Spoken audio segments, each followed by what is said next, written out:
Hello friends, legal info by Vikas YouTube channel में आपका बहुत बहुत स्वागत है। आज हम बात करेंगे पूरे इंडिया में कोर्ट मैरिज के लिए क्या प्रोसेस होता है। अमूमन आपने सुना होगा कि कोर्ट मैरिज करने में 30 दिन का समय लगता है, कोर्ट मैरिज पक्की होने में 90 दिन का समय लगता है। कोर्ट मैरिज को लेकर के पूरे इंडिया में एक ही कानून है, तो सर हम दिल्ली में, गाजियाबाद में, देहरादून में कोर्ट मैरिज कैसे एक दिन में हो सकता है? दोस्तों मैं बता दूं, यह बात अपने आप में बिल्कुल गलत है। पूरे इंडिया में कोर्ट मैरिज करने के लिए एक कानून नहीं है। For example UP, Bihar, MP, Gujarat में अगर आप दोनों इंटर रिलीजन है तो आप वहां पर डायरेक्टली कोर्ट मैरिज के लिए अप्लाई नहीं कर सकते।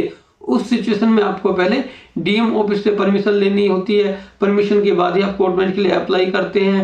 कई जगहों पर एसएसपी ऑफिस में परमिशन लेनी होती है। तो जगह जगह स्टेटों ने अपने रूल बनाए हुए, जैसे अभी रिसेंटली लास्ट ईयर ही उत्तर प्रदेश में लव जिहाद धर्म परिवर्तन कानून विधेयक 2020 पारित किया गया था। उसके बाद वहां बहुत ज्यादा बवाल हुआ था। हाई कोर्ट, सुप्रीम कोर्ट में वो मैटर अलग से पेंडिंग है। अब बात करते हैं कोर्ट मैरिज प्रोसीजर की। कोर्ट मैरिज कितने तरीके से होती है?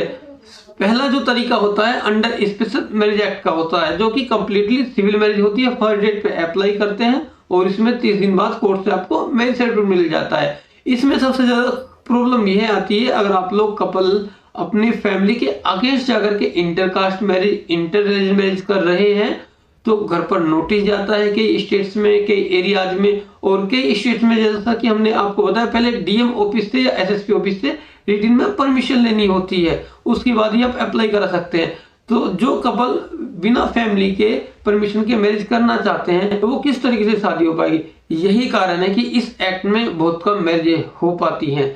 जो सबसे इजी तरीका है, दिल्ली एनसीआर में पहले शादी और शादी का इंस्टेंटली कोर्ट में रजिस्ट्रेशन हो जाता है। हाँ जी, यह सभी रिलीजियस यानी सभी कास्ट, सभी धर्मों के लिए इसमें सेम ही कानून है। हिंदू मैरिज एक्ट, मुस्लिम मैरिज एक्ट, सभी इसी में कवर होते हैं। अगर आप दोनों कपल मुस्लिम है तो आपका पहले निकाह नामा और निकाह का कोर्ट में सेम डे कोर्ट में रजिस्ट्रेशन हो जाता है। इसी तरीके से आप दोनों हिंदू हैं तो आर्य समाज मंदिर मैरिज और मैरिज का सेम डे कोर्ट में रजिस्ट्रेशन हो जाता है। यह तरीका ही क्यों सबसे ज्यादा कपल कोर्ट मैरिज के लिए अपनाते हैं या वकील साहब आपको एडवाइस करते हैं, उसका यह कारण है, एक तो इसमें 30 दिन का समय नहीं लगता है। 1 डे 2 डेज में इजिली ये सारा काम होकर के कोर्ट से आपको सर्टिफिकेट मिल जाता है। तो इसमें आपकी सबसे ज्यादा समय की बचत होती है।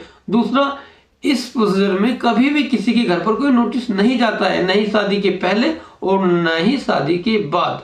30,000 के लिए न ही कहीं परमिशन लेनी होती है और इस प्रोसीजर के लिए न ही फैमिली की विटनेसेस के लिए मांग की जाती है। इस प्रोसीजर में आप पेरेंट्स, रिलेटिव, फ्रेंड्स किसी की भी विटनेस करा सकते हैं। और दिल्ली एनसीआर में सबसे ज्यादा इसीलिए यह शादियां होती हैं क्योंकि यहाँ आर्य समाज मंदिर और कोर्ट में रजिस्ट्रेशन के लिए लोकल के आईडी एड्रेस प्रूफ की भी रिक्वायरमेंट नहीं है।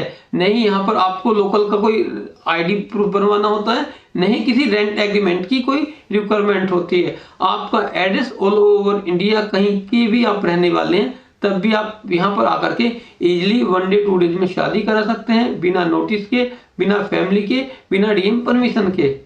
तो दोस्तों यह स्पेशली वीडियो, सेपरेट वीडियो इसीलिए बनाया गया है। अक्सर जो अदर स्टेट से हमारे पास कॉल्स आती है वो सब लोग यही कहते हैं, सर हमारे यहाँ पर तो 1 महीने का समय लगता है, घर पे नोटिस जाता है, या हम इंटर रिलीजन है, हमारे यहाँ पर तो परमिशन लेने का कानून है, अगर हम दिल्ली आ जाते हैं तो क्या सर हमारे यहाँ पर शादी हो जाएगी? जी, अगर आप दिल्ली एनसीआर में शादी कराते हैं तो यह सब बैरियर अपने आप हट जाते हैं, यहाँ इजिली शादी हो जाती है और लोकल की आईडी एड्रेस प्रूफ की भी रिक्वायरमेंट नहीं होती है। दूसरा दोस्तों, कोर्ट मैरिज के लिए एज और एड्रेस प्रूफ आप दोनों के पास जरूर होना चाहिए, वह चीज मैंडेटरी है। अगर आपकी एज कम है या आपके पास एड्रेस प्रूफ नहीं है तो आप किसी भी तरीके से मैरिज नहीं करा सकते हैं। या दूसरा, दोनों का पहले से ही अनमैरिड होना चाहिए। अगर दोनों में से पहले किसी की शादी हुई थी तो वो डाइवोर्स ही होना चाहिए, या डेथ हो गई थी उनके लाइफ पार्टनर की तो उनके पास डेथ सर्टिफिकेट होना चाहिए।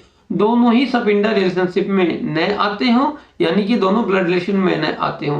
तो ये छोटी छोटी सी जो एज पढ़ लो, ये जो फॉर्मेलिटीज है हिंदू मैरिज एक्ट, मुस्लिम मैरिज एक्ट में, ये आपको फुलफिल करनी होंगी। बाकी नोटिस का, 30 डेज के वेटिंग पीरियड का, परमिशन का, ये चीजें यहाँ पर सामने नहीं आती हैं। यही कारण है कि 80% जितनी भी मैरिज होती हैं इसी 1 डे वाले प्रोसीजर में होती हैं और दिल्ली एनसीआर में ही सबसे ज्यादा शादियां होती हैं। तो दोस्तों ये वीडियो आपको कैसा लगा कमेंट सेक्शन में कमेंट्स करके जरूर बताएं, या इससे रिलेटेड कोई क्वेश्चन छूट गया है या आपकी कोई क्वेरी है तो आप हमारे हेल्पलाइन नंबर पर भी आप हमें कॉल कर सकते हैं। वीडियो देखने के लिए बहुत बहुत धन्यवाद। आपका दिन शुभ हो।